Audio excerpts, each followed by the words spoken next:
नमस्कार दोस्तों, मेरा नाम है त्रिप्रेश त्रिपाठी और एक बार मैं फिर से आप सभी लोगों का MD foundation and education academy के यूट्यूब चैनल में बहुत बहुत स्वागत करता हूं। I welcome each one of you to MD foundation and education academy's YouTube channel. आज का ये वीडियो बहुत ही खास है क्योंकि आज के इस वीडियो में हम लोग एक ब्रीफ डिस्कशन करेंगे, एक संक्षिप्त वर्णन करने की कोशिश करेंगे माता दुर्गा की दुर्गा सप्तशती किताब के बारे में, जो कि किताब ना होके एक ग्रंथ है और यह मार्कंडेय पुराण से लिया गया है। इस ग्रंथ के अंदर दुर्गा सप्तशती, जिसमें माँ दुर्गा के विभिन्न स्वरूपों की चर्चा की गई है, वर्णन किया गया है, यह 700 श्लोकों से निर्मित है, जिसमें श्लोक, अर्ध श्लोक और उवाच, यह 3 चीज सम्मिलित है। कहा जाता है दुर्गा सप्तशती का पाठ करने वाला धर्म, अर्थ, काम एवं मोक्ष, यह चारों पुरुषार्थों को प्राप्त कर सकता है। जो जिस भाव से माता रानी का पूजा पाठ करता है उसे वही आशीर्वाद मां से प्राप्त होता है। इसी चीज को ध्यान में रखते हुए, क्योंकि आने वाले समय में नवरात्रि भी आने जा रहे हैं, सो हमें थोड़ा सा ज्ञान और आइडिया होना चाहिए दुर्गा सप्तशती के बारे में। इस वीडियो में मैं ये बताने की कोशिश करूंगा, I will be trying to teach you कि किताब में कितने चैप्टर्स हैं, कितने अध्याय हैं और क्या क्या चीजें महत्वपूर्ण हैं और क्या क्या चीजों के बारे में हमें जानना चाहिए और उनमें, उन अध्यायों में या उन चीजों के बारे में, उन टॉपिक्स में क्या कहा गया है। तो माता रानी का यह जो ग्रंथ है दुर्गा सप्तशती, इसमें 13 अध्याय हैं। 13 अध्यायों के बाद इसमें उपसंहार आता है। अब चर्चा का विषय तो यह है, शुरुआत कैसे है। शुरुआत में इसमें श्री सप्त श्लोकी दुर्गा का वर्णन किया गया है, जिसे हम अम्बा स्तुति भी कहते हैं। और इस अम्बा स्तुति का वर्णन, खास बात यह जानने योग्य है, माता पार्वती शिव जी से स्वयं करती हैं, क्योंकि शिव जी ने माता पार्वती से पूछा था कि हे देवी, इस कलयुग में कामनाओं की सिद्धि हेतु अगर कोई साधन हो तो अपनी वाणी द्वारा सम्यक रूप से उसे व्यक्त करो। तब पार्वती माता ने भगवान शिव को श्री सप्त श्लोकी दुर्गा के विषय में बताया।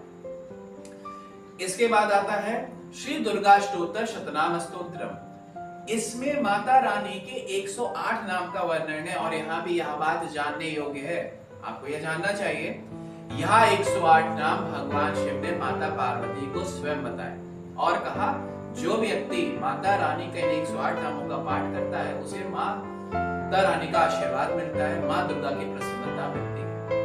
ठीक है। इसके बाद इस ग्रंथ में, इस किताब के अंदर हमें पूजा विधि, पाठ विधि, किस तरह से हमें पाठ करना है उसकी पूरी चर्चा की गई है। और इसके बाद इसमें यह बताया गया है कि नवार्ण जप क्या होता है, जो अलग अलग ग्रंथों, किताबों, वेदों में अलग वे से बताया गया है, जिसमें डामर तंत्र को दुर्गा सप्तशती में आधार मानते हुए बताया गया कि किस तरह से हमें पाठ करना है, उसमें नवार्ण मंत्र क्या है।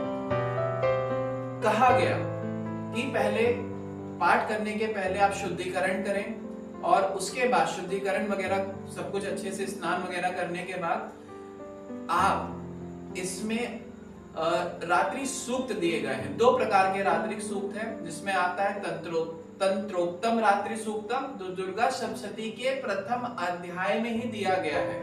और फिर आता है आपका वैदिक रात्रि सूक्तम। तो तंत्रोक्तम रात्रि सूक्तम का पाठ करें, फिर वैदिक रात्रि सूक्तम का पाठ करें, फिर नवार्ण मंत्र का पाठ करें, फिर दुर्गा सप्तशती के 13 अध्यायों का पाठ करें, ये बताया गया। और फिर नवार्ण मंत्र का फिर से पाठ करिए।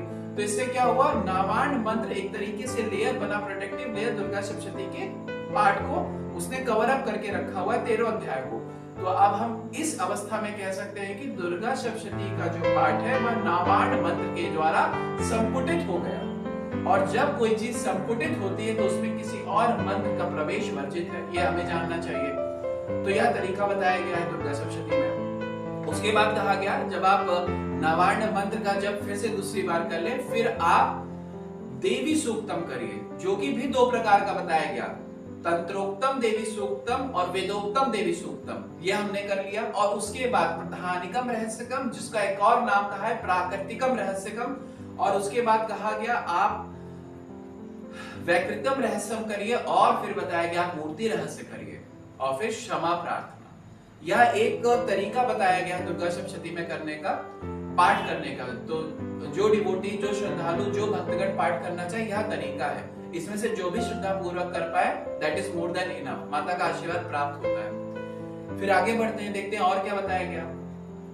फिर दुर्गा सप्तशती में सिद्ध कुंजिका स्तोत्रम पे चर्चा की। अब खास बात यहाँ भी यह जाननी होगी कि यह सिद्ध कुंजिका स्तोत्रम शिव जी पार्वती माता को बताते हैं और कहते हैं इससे बढ़कर और कुछ भी नहीं है। अगर कोई व्यक्ति सिद्ध कुंजिका स्तोत्रम का पाठ कर ले तो यह माना गया है, भोलेनाथ जी बता रहे हैं, शिव जी बता रहे हैं पार्वती माता को, उसका पाठ सफल माना जाता है और उसे कवच, अर्गला, कीलक, अध्याय कुछ भी करने की जरूरत नहीं है। ये भी बहुत बड़ी बात है। फिर इसी के अंदर एक बुक के एंड में अगर आप जाएंगे तो दिया गया है दुर्गा सप्तशती के कुछ सिद्ध संपुट मंत्र। तो ये दुर्गा सप्तशती से भी उठाए गए हैं, ये दुर्गा सप्तशती के बाहर से भी उठाए गए हैं, कई अध्यायों में आया है, कई अध्यायों के बाहर से है। तो इन मंत्रों पे भी काफी चर्चा की गई है, उसमें काफी ज्यादा विषय है, तो आप उसका भी अध्याय कर सकते हैं, आप उसे भी पढ़ सकते हैं, उसका भी जप कर सकते हैं। फिर उसके बाद में देवी जी की आरती है, अम्बा जी की आरती है, और उसके बाद में देवी मई है। देवी मई का विशेष अर्थ यह है कि वहां यह बताया जा रहा है कि माता रानी अब मेरा हर एक व्यवहार आपके पूजा के रूप में परिणित हो चुका है, मैं कहीं भी जाता हूँ आप ही के स्वरूप के दर्शन होते हैं। सो माँ आप मुझ पर कृपा करिए और मुझे अपने चरण कमलों में जगह दीजिए। फिर उसके बाद किताब के एंड में जो कवर पेज बैक साइड पर है वहां पर भगवती स्तुति दी गई है, तो भगवती स्तुति की भी प्रार्थना करके हम माता रानी की कृपा प्राप्त कर सकते हैं। उसी तरीके से अगर हम थोड़ा सा फिर से वापस आते हैं किताब के मध्य भाग की तरफ, एंड में, एंड से मध्य की तरफ, फिर आपको वहां पे जो जैसे मैंने पहले लिखा 3 रहस्य हैं इसके अंदर। प्राकृतिक रहस्य, प्रधानिकम रहस्यकम जिसको कहते हैं, इसमें माता रानी के स्वरूपों का वर्णन किया गया है कि किस तरीके से महालक्ष्मी, महाकाली, महासरस्वती हैं और उनकी जो मूल प्रकृति है यह तीनों देवियां चतुर्भुजा हैं, मतलब 4 भुजाओं से युक्त हैं, ये बताया गया। और फिर ये बताया गया इनसे किस तरीके से चतुर्भुजा महालक्ष्मी से ब्रह्मा लक्ष्मी, चतुर्भुजा ब्रह्मा लक्ष्मी है। फिर महाकाली जो तमोगुण में है, और उसके बाद में जो महासरस्वती है चतुर्भुजा सत्वगुण, इनसे कौन कौन है इसके विषय में चर्चा की गई है। और फिर यह बताया गया है उसके बाद में कि पूजा अर्चना कैसे किया जाता है, कि व्यष्टि उपासना क्या है, समष्टि उपासना क्या है। और उसके बाद में थोड़ा सा आगे बढ़ने पर आपको वैकृतम रहस्य मिलेगा कि पूजा पाठ करने का तरीका क्या है, किस तरीके से पूजा पाठ होता है, वेशभूषा देवियों की कैसी है। और उसके बाद में जो मूर्ति रहस्य है उसमें बताया गया माता रानी की मूर्तियों के बारे में। जैसे उसमें आप पाएंगे अगर आप अध्ययन करेंगे नवरात्रि में या उसके अलावा भी, तो आपको मिलेगा भीमा, भ्रामरी, दुर्गा, रक्तंतिका, नंदा, शकांबरी माँ, या 6 मूर्तियों के बारे में वर्णन किया गया है। भीमा, भ्रामरी, दुर्गा, रक्तंतिका, नंदा, शकांबरी माता के बारे में। सो हमें मूर्ति रहस्य में वहां मिला। अब इसी के अंतर्गत क्षमा प्रार्थना आती है। क्षमा प्रार्थना में हम देवी से अपने किए हुए पापों की क्षमा मांगते हैं और कहते हैं हमें ऐसा वरदान दीजिए, ऐसा आशीर्वाद दीजिए कि मुझे सिद्धि प्राप्त हो। यहाँ से ये आए। फिर इसमें आता है दुर्गा मानस पूजा, श्री दुर्गा मानस पूजा, उसका भी हम अध्ययन कर सकते हैं, माता रानी की कृपा मिलेगी। फिर उसी में आता है अध दुर्गा द्वादश शरणामाला, मतलब माता रानी के 32 नामों की जपमाला, उसका भी अध्ययन हम करेंगे, माता रानी की कृपा हमें प्राप्त हो सकती है। फिर अगर हम थोड़ा सा और पीछे किताब की शुरुआत में आते हैं तो वहां दिया गया श्री देव अथर्व शीर्षम, जिसकी चर्चा मैंने अपने पिछले वीडियोस में भी की है। वह अथर्ववेद के हिसाब से बहुत ही ज्यादा इंपॉर्टेंट बताया गया है और जीवन में आगे बढ़ने के लिए बहुत उपयोगी है, उसका भी पाठ हम कर सकते हैं। फिर कवच, अर्गला स्तोत्रम, कीलक, या तो अवश्य ही करना चाहिए हमें। आप एक बात और हम जानने योग्य है, कवच, अर्गला स्तोत्रम, कीलक, प्रधानिकम रहस्यम, वैकृतिकम रहस्यम और मूर्ति रहस्यम, यहाँ 6 अंग बताए गए हैं दुर्गा सप्तशती के। ये भी अपने आप में बहुत ही रोचक तथ्य है। तो इन 6 अंगों का भी हम पूजा पाठ कर सकते हैं, इसके द्वारा भी माता रानी की कृपा प्राप्त कर सकते हैं। इससे हटकर किताब के अंदर उपसंहार तो है ही, प्लस उसमें आपको दुर्गा सप्तशती के पाठ का महात्म्य, मतलब इसका महत्व क्या है, इसकी आवश्यकता क्या है और इसकी दिव्य प्रकृति क्या है, कि क्या लाभ हो सकता है, कैसे हम अपने जीवन को सुखी बना सकते हैं, इस अध्याय में दिया गया। अध्याय का नाम है दुर्गा सप्तशती के पाठ का महात्म्य या देवी चरित्रों के पाठ का महात्म्य, यह हमें जानना चाहिए, इसका भी हम पाठ कर सकते हैं। सो इस हिसाब से देखा जाए तो दुर्गा सप्तशती के अंदर जितनी भी चीजें हैं उसका हर एक मंत्र आप अपने अंदर कंठस्थ कर सकते हैं, कोशिश कर सकते हैं कंठस्थ करने की, और वह लाभप्रद है। एक चीज और जानना चाहिए, भोलेनाथ जी ने कीलक में बताया, शिव जी ने, कि जो दुर्गा सप्तशती के मंत्रों का पाठ करता है उससे जनित जो पुण्य फल है उसकी कभी समाप्ति नहीं होती। ये अपने आप में बहुत बड़ी बात है और इसका प्रूफ स्वयं शिव जी दे रहे हैं, तो ये भी हमें जानना चाहिए। अब अंत में आते आते, जैसे मैंने शुरू में कहा, इसमें 13 अध्याय दिए गए हैं, तो 13 अध्यायों का पाठ के क्रम अलग है, लेकिन एक कलयुग है, तो जब भी हमें मौका मिले अगर हम पाठ कर सके तो हमें करना चाहिए। उन 13 अध्यायों के नाम मैं आपको बताना चाहूंगा, वो कुछ इस प्रकार है। देखिए, इन पे जाने से पहले ये भी जानिए कि ये जो अध्याय है ये किनके बीच में होता है, कौन किसको क्या बता रहे हैं, थोड़ा सा मैं बस बताना चाहूंगा। यहाँ पे महर्षि मेधा, जो विप्रवर मुनि के नाम से जाने जाते हैं, वह पूरा का पूरा महात्म्य, पूरी की पूरी कथा भगवती महामाया माँ दुर्गा के विषय में, माता लक्ष्मी, माँ सरस्वती के विषय में, महाकाली के विषय में, योग निद्रा भगवती महामाया के विषय में महर्षि मेधा किसे बता रहे हैं? महर्षि मेधा यहाँ पे राजा सूरत और समाधि वैश्य को बता रहे हैं। राजा सूरत जानने योग्य यहाँ पे पूरे मनवंतर, पूरे पृथ्वी के राजा थे, और समाधि वैश्य कुल में उत्पन्न हुए, बहुत बड़े धनी कुल में उत्पन्न हुए थे। ये दोनों, राजा सूरत का राज्य हाथ से निकल चुका था और वैश्य को उनके घर वालों ने, पुत्र, स्त्री, भाइयों ने और उनके मित्रगणों ने धन के लालच में आके उन्हें घर से बाहर निकाल दिया। अब ये दोनों बहुत ही ज्यादा परेशान थे कि क्या होगा, कैसे होगा। उनके मन में एक मोह बना हुआ था अपने घर वालों, अपने परिजनों और राजा के लिए मोह बना हुआ था अपने राज्य से, जो उनका अब नहीं रहा। अब राजा और ये वैश्य विप्रवर मुनि महर्षि मेधा के आश्रम पे थे, और तब महर्षि मेधा ने इन दोनों को माता रानी के विषय में कथा सुनाई और उन्हें बताया, आप जिस मोह में हैं वह माता रानी योग निद्रा रूपी भगवती महामाया के वजह से है, और हर युग में, हर समय वह जगजननी माँ हम सब लोग को मोहित करती थी, मोहित कर रही है, आगे भी मोहित करती रहेंगी। तब महर्षि मेधा से प्रार्थना की राजा सूरत और समाधि वैश्य ने, हे मुनि गण, हे देव, कृपा करके हमें भगवती महामाया के विषय में बताइए। तब महर्षि मेधा ने 13 अध्याय सुनाए उनको, जिससे महर्षि मेधा के सुनाए हुए अध्यायों की वजह से राजा सूरत और समाधि वैश्य ने मां दुर्गा की 3 वर्षों तक नदी किनारे मिट्टी की प्रतिमा बनाकर पूजा अर्चना की। माता रानी ने प्रसन्न होकर उन्हें दर्शन दिए और उन्हें वरदान दिया।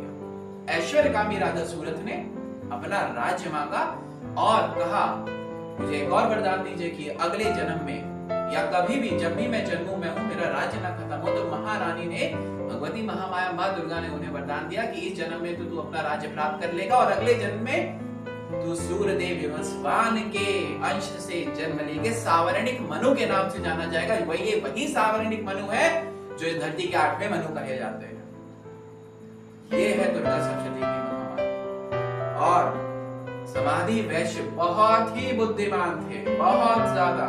तो उन्होंने अहंता और आसक्ति, अट्रैक्शन और मोह का नाश करने का ज्ञान मांगा, यह वरदान मांगा। तो माता रानी ने कहा, तूने जिस वरदान की इच्छा की मैं तुझे उसे देती हूँ, तुझे मोक्ष के लिए ज्ञान प्राप्त होगा। यह जानने योग्य यही है महामाया दुर्गा सप्तशती।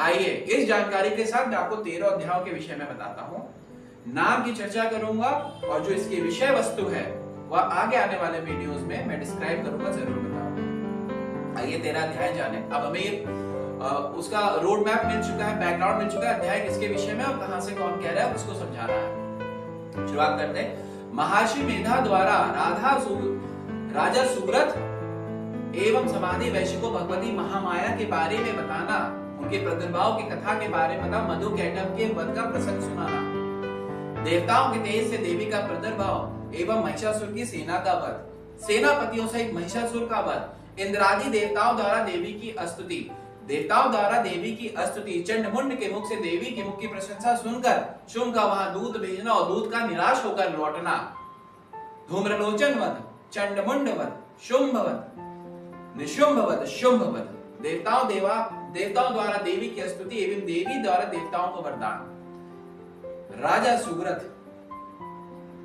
राजा सूरत एवं समाधि वैश्य को देवी का वरदान उपसंहार। यह सब हमें जानना चाहिए। यह है 13 अध्यायों के अंदर। सो दुर्गा सप्तशती का पाठ हमें हर दिन अगर मौका मिले करना चाहिए। नवरात्रि में विशेषकर कोशिश करनी चाहिए, जिसमें माँ दुर्गा की 9 शक्तियां हम ग्रहण करते हैं। 9 शक्तियों में जिनको माना गया है ब्राह्मी कुमारी महेश्वरी वैश्वी, ब्राह्मी कुमारी महेश्वरी वैश्वी वाराही चामुंडा शिवदूती नारसिंगी इंद्री माँ, ये 9 शक्तियों में है। यही माँ सरस्वती के अंगों से प्रकट हुई थी जब वह शुभ और शुभ के साथ संग्राम में लड़ रही थी और उन्होंने उनका वध किया। यहाँ से एक और जानना चाहिए, जो 9 दिन है, हम 9 दिनों में जिन माता की पूजा करते हैं, दिन वाइज क्रम अनुसार आपको बता रहा हूँ, ध्यान दीजिएगा। शैलपुत्री, ब्रह्मचारिणी, चंद्रघंटा, कूष्मांडा, स्कंद माता, कात्यायनी, कालाती, महागौरी, सिद्धिदात्री। तो हमें इसी तरीके से उनकी पूजा अर्चना करना चाहिए। दुर्गा सप्तशती का पाठ करते हुए उसमें और भी चीजें, उनका भी पूजन अर्चना पाठ करना चाहिए। आशा करता हूं कि मेरी इस छोटे से वीडियो में मैंने कोशिश की है भगवती महामाया माँ दुर्गा के आशीर्वाद को प्राप्त करने की एक चेष्टा की है। आई फील आपको इसमें जरूर हेल्प मिलेगी, और अगर आपको लगता है यह जानकारी आगे भी जानी चाहिए, सो आई वुड जस्ट रिक्वेस्ट, आपसे प्रार्थना है, इस वीडियो को लाइक सब्सक्राइब और शेयर जरूर करें, जिससे ज्यादा से ज्यादा लोगों को पता चल सके कि क्या रियलिटी है दुर्गा सप्तशती की, और उसमें कितनी ताकत है। भगवती महामाया माँ दुर्गा की शक्ति समाहित है, और हमें इन सब की शक्ति की जरूरत है ताकि हम अपने लाइफ में प्रॉस्पर कर सके, ग्रो कर सके, आगे बढ़ सके, and we can become a wonderful human being, अच्छे इंसान बन सके, जैसा कि भगवान ने हमें रचा है, हम वो बन के दिखते हैं। Thank you so much for your valuable time. आगे भी मैं इसी तरह इंपॉर्टेंट इन्फॉर्मेशन के साथ आप सभी लोगों के सामने आऊंगा। आपका अमूल्य समय देने के लिए बहुत बहुत धन्यवाद। जल्दी ही मुलाकात होगी। जय हो शेरों वाली मेरी मैया, आप ही के सच्चे एवं पवित्र दरबार की सदा ही जय। ओम